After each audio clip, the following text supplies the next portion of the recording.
রাধে রাধে প্রিয় ভক্তরা, কেমন আছো তোমরা সবাই? আশা করছি সবাই সুস্থ এবং খুব ভালো আছো। আর আজ দর্শন করতে পারছো আমাদের রাধা মাধবকে, মানে আমাদের রাধা গোপীনাথ।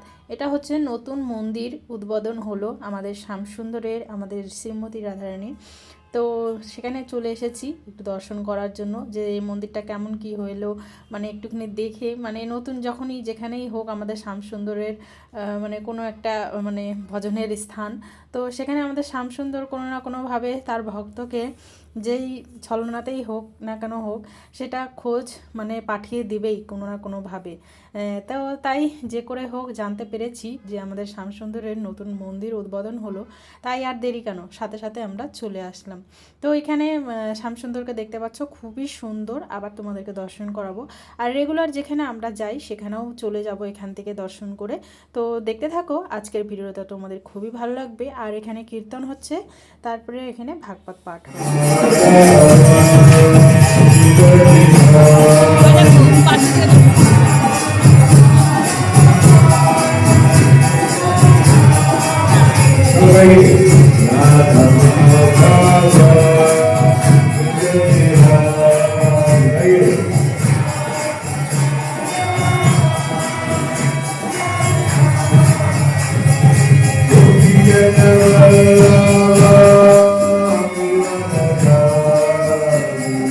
তবে একটা দুঃখের বিষয় কি, এখানে যত ভক্ত না হলে তো আমাদের শ্যামসুন্দরের কাছে আসতে পারেনি।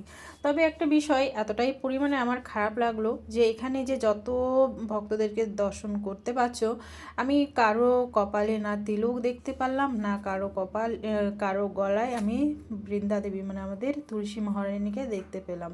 তো এটা নিয়ে একটু খুবই কষ্ট হলো। তো সেটা তাদের ব্যক্তিগত ব্যাপার। তো আমি তো আর অত বড় ভক্ত নেই যে তাদেরকে আমি বলবো যে সবাই তুলসী মালা ধারণ করো। এবং সেখানেও আমি প্রথম গিয়েছি, তো এরকম মানে একটু খারাপ লাগলো, যেহেতু আমরা যতটুকুই হোক আমাদের গুরু মহারাজের কাছে আমরা জ্ঞান পেয়েছি, আমরা বুঝতে পেরেছি যে আমাদের সবসময়ের জন্য আমাদের তিলক আর তুলসীর মালা ছাড়া কোনো ব্যক্তিকে দর্শন করলে কিন্তু সেই দর্শন মাত্রই আমাদের ভজন নষ্ট হয়। তো জানি না কত দূর তো আমাদের গুরু মহারাজের মুখ থেকে শোনা, তো তার জন্য তোমাদেরকে একটু বললাম। আর সবার কাছে এই প্রার্থনা, সবাই তুলসীর মালা পরবে। তুলসী মহারানীর কৃপা হলেই কিন্তু আমরা আমাদের ভগবান শ্রীকৃষ্ণকে পাবো। আমরা ভক্তিকে চিনব এবং ভক্তিকে জানবো। আমাদেরকে কিন্তু যমদূত ছুঁতে পারবে না। আর আমাদেরকে আমার হরিপার্শ্ব যারা থাকে তারাই কিন্তু আমাদেরকে নিতে আসবে মৃত্যুর পর।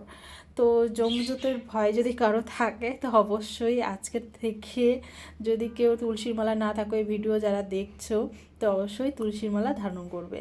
তো তারপরে আমরা সেখানে চলে আসলাম যেখানে আমরা রোজ আসি। আর এই পেন্টগুলো যখনকার আমরা এর আগে এসেছিলাম, তো তখনকার দেখছিলাম মানে হচ্ছে, এখনও হচ্ছে, সম্পূর্ণ হয়নি। তো তবে অনেকটাই পরিমাণে হয়ে গেছে। আমাদের গৌরাঙ্গ মহাপ্রভুর সবগুলো এখানে তুলে ধরেছে। তো দেখো তোমরা, তারপরে আমরা রাধা মাধবকে তো দর্শন করলাম।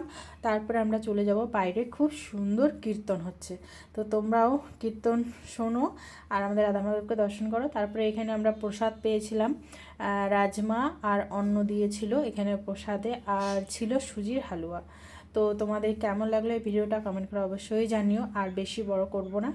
তো আগামী ভিডিওর জন্য সবাই চ্যানেলটাকে সাবস্ক্রাইব করে রাখো। এই চ্যানেলে ভক্তিমূলক ভিডিও পাবে, বৃন্দাবন ধাম দর্শন করতে পারবে, গিরিরাজ পরিক্রমা সম্পূর্ণ দর্শন করতে পারবে। সবাই ভালো থাকো। রাধে রাধে।